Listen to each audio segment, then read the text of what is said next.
Hello दोस्तों, तो आज की इस वीडियो में मैं BTTH की आगे की नॉवल को कंटिन्यू करने वाला हूँ। और हाँ, अगर आपने अभी तक इसके पिछले पार्ट को नहीं देखा है तो अगर आप लोगों ने मिस किया है तो मैं उसका लिंक को डिस्क्रिप्शन में दे दूंगी, तो आप लोग वहां जाकर चेक करके देख लेना। तो इस एपिसोड की शुरुआत भी बिल्कुल वही लास्ट सीन से शुरू होता है जहाँ सियो यान अपने एंग्री बुधा लोथ से उस एल्डर के ऊपर अटैक कर देता है, जिससे वहाँ पर एक काफी बड़ा ब्लास्ट होता है और वहाँ पर बहुत ज्यादा एनर्जी रिलीज होने लगती है, जिससे वहाँ पर मौजूद सब कुछ डिस्ट्रॉय हो जाता है। हॉल ऑफ सोल का वो ब्रांच भी जियाओ यान के इस एंग्री बुद्धा लोथ्स की वजह से डिस्ट्रॉय हो चुका था। साथ ही वहाँ पर मौजूद सभी लोग मास्टर फेक जूज और हॉल ऑफ सोल के सभी एल्डर्स और सभी लोग काफी बैड इंजर्ड हो जाते हैं। और जैसे ही वहाँ पर जियाओ यान के एंग्री बुद्धा लोथ्स की एनर्जी खत्म होती है, सभी लोग जियाओ यान को ढूंढने लगते हैं। ऊपर अटैक कर दिया था क्योंकि जब एंग्री बुद्धा लोथ्स ब्लास्ट हुआ तो जियाओ यान और हॉल ऑफ सोल का एल्डर जाई जियांग ही एंग्री बुद्धा लोथ्स के सबसे ज्यादा पास थे।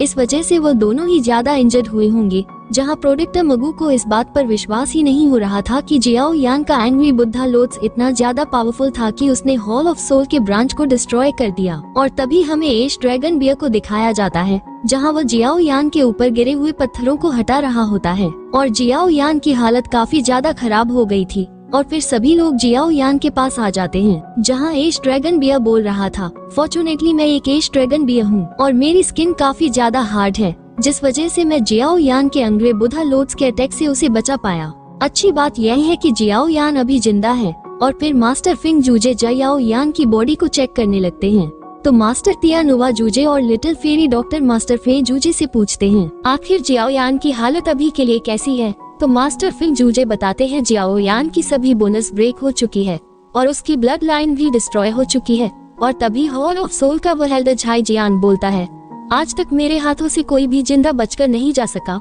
और जया यान तुम भी आज मरोगे। जिसको सुनकर लिटिल फेरी डॉक्टर मास्टर फिंग जूजे और मास्टर ताई जियान काफी ज्यादा गुस्सा हो जाते हैं और बोलते हैं, जियाओ यान की चिंता तुम मत करो, उसे तो हम बचा ही लेंगे, लेकिन आज तुम पक्का मरोगे। उसके बाद मास्टर फे जूजे और लिटिल फेरी डॉक्टर दोनों एक साथ मिलकर उस एल्डर के ऊपर अटैक कर देते हैं, जिसे देखकर तो उसकी हवा टाइट हो गई थी।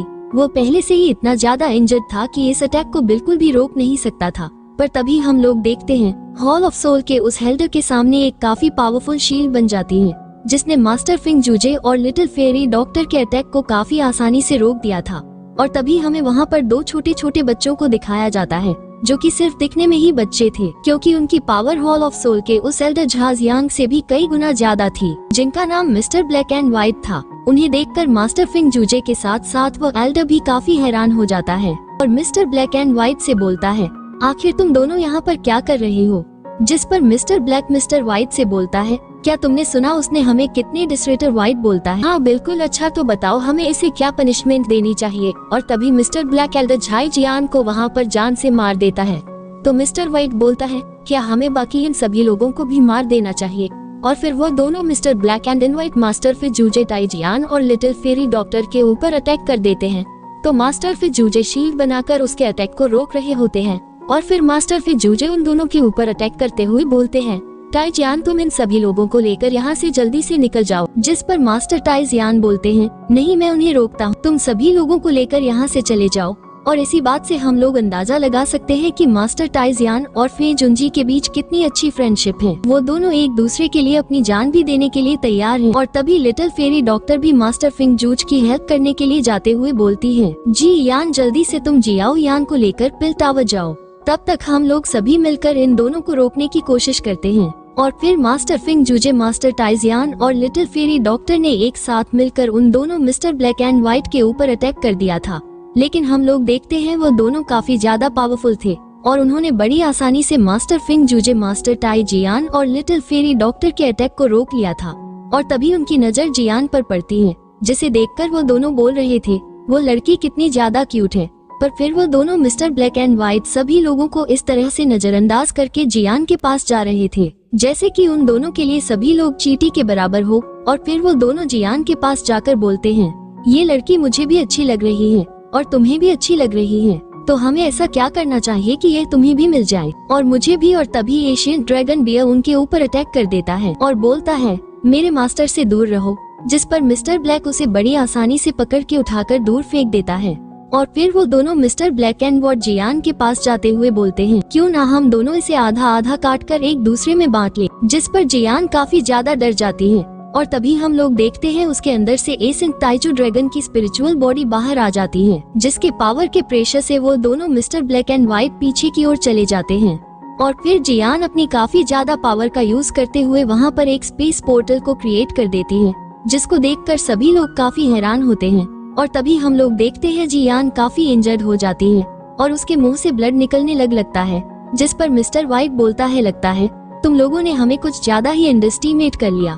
हमने पहले ही इस पूरी जगह की चारों तरफ एक काफी पावरफुल बैरियर को बना दिया था, जिसके अंदर अपना तो कोई आ सकता है और ना ही कोई अंदर से बाहर जा सकता है। और फिर वो दोनों काफी ज्यादा सीरियस होकर अपनी एनर्जी को रिलीज करते हैं। जहाँ मिस्टर ब्लैक बोल रहा था अब मुझे इस गेम में ज्यादा मजा नहीं आ रहा है, तो मिस्टर व्हाइट बोलता है जल्दी से यहाँ पर मौजूद सभी लोगों को किल करो, उसके बाद हम दोनों अपने नए ड्रैगन फ्रेंड्स के साथ खेलेंगे। यहाँ पर ये दोनों जियान की बात कर रहे थे, तो मास्टर तियानो जूजे अभी के चारों तरफ एक शील्ड बना लेते हैं, जहाँ दूसरी तरफ मास्टर टाई जियान बोल रहे थे फिंग जूजे सभी को प्रोटेक्ट करो, जिस पर मास्टर फिंग जूजे बोलते हैं आखिर तुम करने क्या वाले हो। तो मास्टर टाई जियान अपनी लाइफ को बंद करते हुए बोलते हैं अगर उस दिन याओ लाओ ने मेरी हेल्प न करी होती वी तो मैं कभी भी अपनी फैमिली का रिवेंज नहीं ले पाता, और अब मुझे किसी बात का कोई डर नहीं है। और अगर मैं अपनी पूरी लाइफ की कल्टिवेशन को भी यूज करके इन दोनों को रोक पाया और आप सभी के लिए एक अपॉर्चुनिटी को खोज पाया कि आप लोग यहाँ से निकल जाए, तो मैं समझूंगा कि मेरा सेक्रीफाइस खराब नहीं हुआ। और फिर वह अपनी पूरी लाइफ के कल्ट पावर को यूज करके काफी पावरफुल स्वॉर्ड से मिस्टर ब्लैक एंड व्हाइट के ऊपर अटैक करते हैं। लेकिन हम लोग देखते हैं मास्टर टाई जियान के इतने ज्यादा पावरफुल अटैक के बाद भी मिस्टर ब्लैक एंड व्हाइट ने मास्टर टाई जियान के उस अटैक को डिस्ट्रॉय कर दिया था, जिससे मास्टर टाई जियान की वहीं पर डेथ हो जाती है, जिसको देखकर मास्टर फे जूजे काफी ज्यादा गुस्सा होते। लेकिन अभी के लिए वो भी इन दोनों के सामने कुछ नहीं कर पा रहे थे। और फिर वो दोनों मिस्टर ब्लैक एंड व्हाइट सभी को जान से मारने के लिए आगे बढ़ते हैं, जिसको देखकर जियान काफी जोरों से रोते हुए जोरों से बोलती है कोई भी आज यहाँ पर मरना नहीं चाहिए। और तभी हमें वहाँ पर एक काफी पावरफुल इंसान का हाथ दिखाया जाता है, जिसने वहाँ पर बस अपने हाथों के इशारे से एक काफी पावरफुल पोर्टल को क्रिएट कर दिया था, जिससे वो सभी लोग वहाँ से टेलीप होकर सेंट्रल प्लेन के नॉर्दर्न रीजन में आ जाते हैं, जहाँ सभी ये देखकर काफी सरप्राइज थे कि अचानक से यह क्या हुआ, आखिर वह सभी लोग यहाँ पर टेलीप करके कैसे से आ गए। जहाँ जियान अभी भी बेहोश था, तो मास्टर फिर जूजे बोलते हैं तुम सभी चिंता मत करो, मैं जल्दी से याओ लाओ को बुलाता हूँ, उसके पास जरूर कोई ना कोई रास्ता होगा जियाओ यान को बचाने के लिए। और फिर मास्टर फिर जूजे अपनी एनर्जी को मास्टर यावल की रिंग में ट्रांसफर करके उन्हें बाहर बुलाते हैं। जहाँ जब मास्टर याओ लाव बाहर आते हैं तो मास्टर फे जूजे ने उन्हें गोद में ले रखा था, जिस पर मास्टर याओ लाओ फे जूजे को देखकर बोलते हैं तुमने मुझे इस तरह से गोद में क्यों उठा रखा है, मैं कोई बच्चा थोड़ी ना हूँ। तो मास्टर फिंग जूजे याओ लाओ को छोड़ देते हैं और वो जब पर गिर जाते हैं, तो मास्टर याओ लाव बोलते हैं एक तो हम लोग इतने समय के बाद मिले और तुम मेरे साथ इस तरह से बिहेव कर रहे हो। तो फे जूजे बोलते हैं अभी इन सब चीजों के लिए टाइम नहीं है, पहले तुम अपने स्टूडेंट जियाओ यान को बचाओ। जहाँ मास्टर याओ लाव जियाओ यान की बॉडी को चेक करते हैं, तो उन्हें पता चलता है जियाओ यान हॉल ऑफ सोल के एल्डर के अटैक के कारण इतना ज्यादा इंजर्ड हुआ है। लेकिन इसमें उन्हें एक काफी स्ट्रेंज बात भी पता चलती है, जो कि कुछ और नहीं बल्कि 3000 बर्निंग फ्लेम के बारे में थी, जो जियाओ यान के सभी इंटरनल ऑर्गन्स को पूरी तरह से अच्छे से प्रोटेक्ट कर रही थी। इसका मतलब था कि जियान अभी खतरे से बाहर है, लेकिन उसकी इंजरी को हील होने में अभी बहुत टाइम लगेगा। और फिर मास्टर याओ लाव बताते हैं हमें पहले एक ऐसी जगह की तलाश करनी हो जो कि पूरी तरह से मेंटल पावर से भरी हुई हो, जो कि कोई और जगह नहीं बल्कि फॉलिंग स्टार पवेलियन, जिसे खुद मास्टर याओ लाओ और मास्टर फे जूजे ने मिलकर बनाया था। और फिर सीन कट करके हमें दिखाया जाता है जियाओ यान और क्वीन मेडुसा की बेटी लिटिल जियाओ जियाओ को, जो कि देखने में काफी क्यूट लग रही थी। जहां वह क्वीन मेडुसा से बोल रही थी मम्मा प्लीज मुझे गोद में उठाओ ना, मुझे भूख लगी है, मुझे फ्रूट्स खाने हैं। और इसी तरह से वह क्वीन मेडुसा को काफी परेशान कर रही थी। तो क्वीन मेडुसा उससे बोलती है तुम मुझे मम्मा नहीं क्वीन बोला करो। और इसी के साथ हमारे एपिसोड यहीं पर एंड हो जाता है।